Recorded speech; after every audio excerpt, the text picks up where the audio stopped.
Entonces, como les decía, el tema aquí es que el tamaño del contrato se tiene que definir en base a un valor nominal, y un valor nominal que está definido en términos monetarios.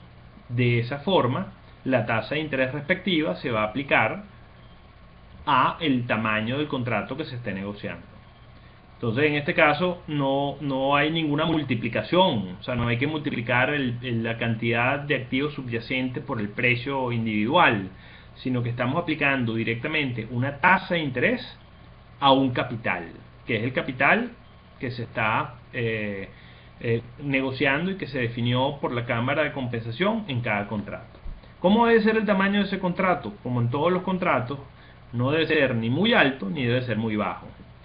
Porque si es muy alto, se restringe la cantidad de personas que pueden operar en ese mercado, pero si es muy bajo, lo que vamos a tener es una cantidad de pequeños inversionistas que van a ser ineficientes el proceso de negociación. Porque, digamos, cuesta lo mismo operar un contrato de 10.000 bolívares a un contrato de 1.000 bolívares. De tal manera que tampoco es deseable que haya muchos contratos de poco valor, porque el proceso operativo y el proceso funcional se complica de manera importante. Sigamos adelante. Por favor, en lo que dejen de ver alguna lámina, me vuelven a detener. Bien. Como les explicaba antes, el valor nominal del contrato está establecido. Por lo tanto, fíjense qué interesante cuando una persona quiere obtener o calcular cualquier ganancia o pérdida que tiene en las posiciones que están manejando. Simplemente lo que hay en ese caso que calcular es la diferencia entre los precios de los contratos. Recuérdense que el precio del contrato es 100 menos la tasa implícita, de tal manera que cualquier variación en las tasas se va a también manifestar en una diferencia en el precio. O sea, si la tasa pasa de 10% a 8%, el precio del contrato está pasando de 90 a 92. O sea, es la misma diferencia en valor absoluto. Entonces, la diferencia de precio se debe dividir entre 100 para convertir esto de tasa porcentual a tasa unitaria.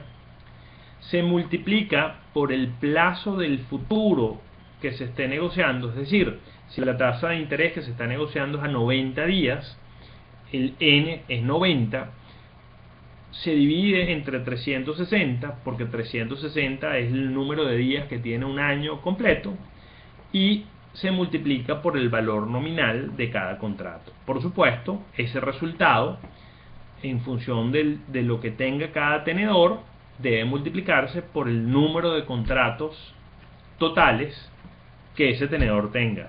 Y vamos a ver eso desde el punto de vista numérico.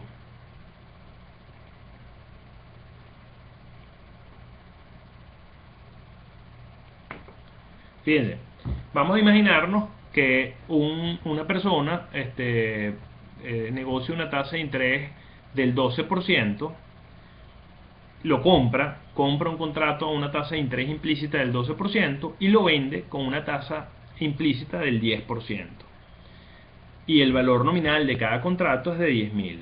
Y esta persona está haciendo un solo contrato. Según la fórmula que acabamos de ver, la verdad que aquí hay un pequeño error en la fórmula. Esto debería ser no el diferencial de tasas, sino el diferencial de precios,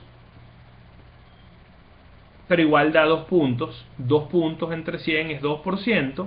Ese 2% aplicado a 90 días, 90 días equivale a una cuarta parte de 360 de un año, multiplicado por el valor nominal de cada contrato, multiplicado por un contrato. Quiere decir que cada contrato, o en este caso la ganancia por cada contrato, va a ser de 50 bolívares.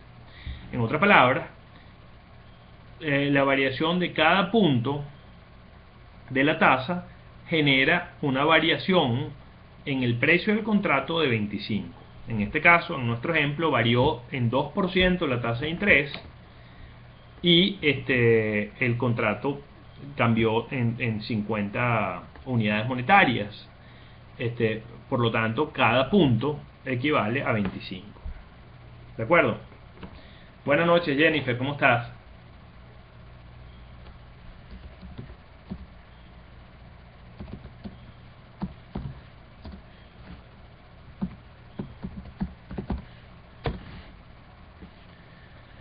Muy bien, entonces, fíjense que aquí empezamos a ver una cosa interesante.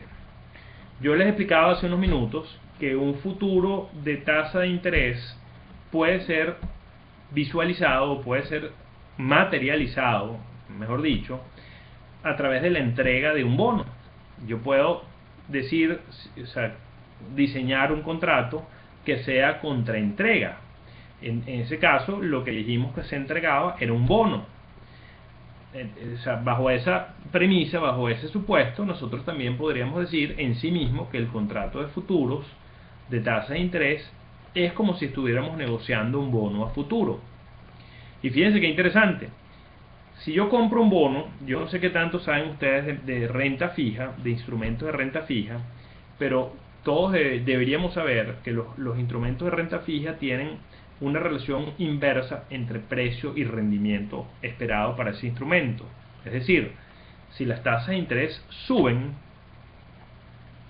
las tasas de rendimiento requeridas para un instrumento de renta fija, para un bono, suben, el precio del bono baja.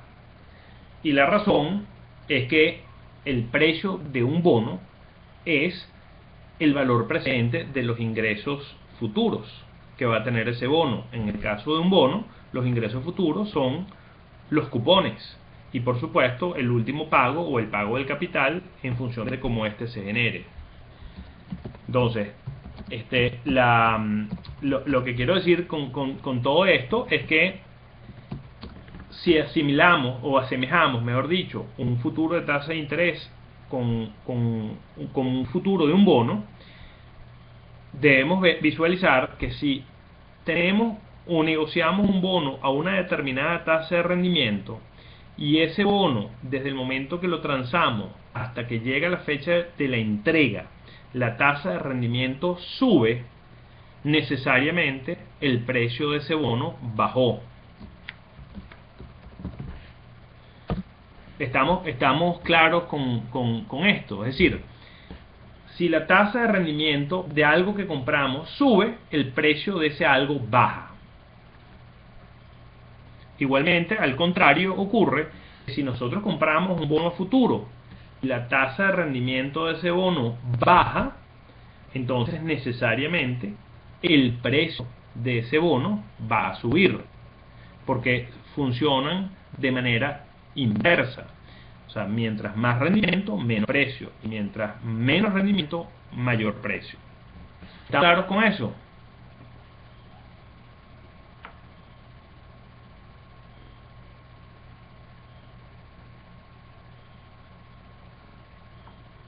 Muy bien, Francis contesta que sí.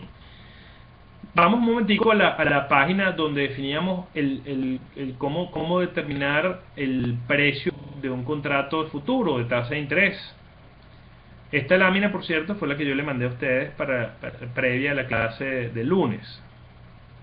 Vayamos un momento a la página 4. Fíjense que dice: el precio de un futuro igual a la tasa negociando.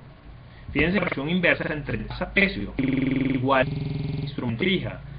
Si las tasas de interés suben, el precio del instrumento baja.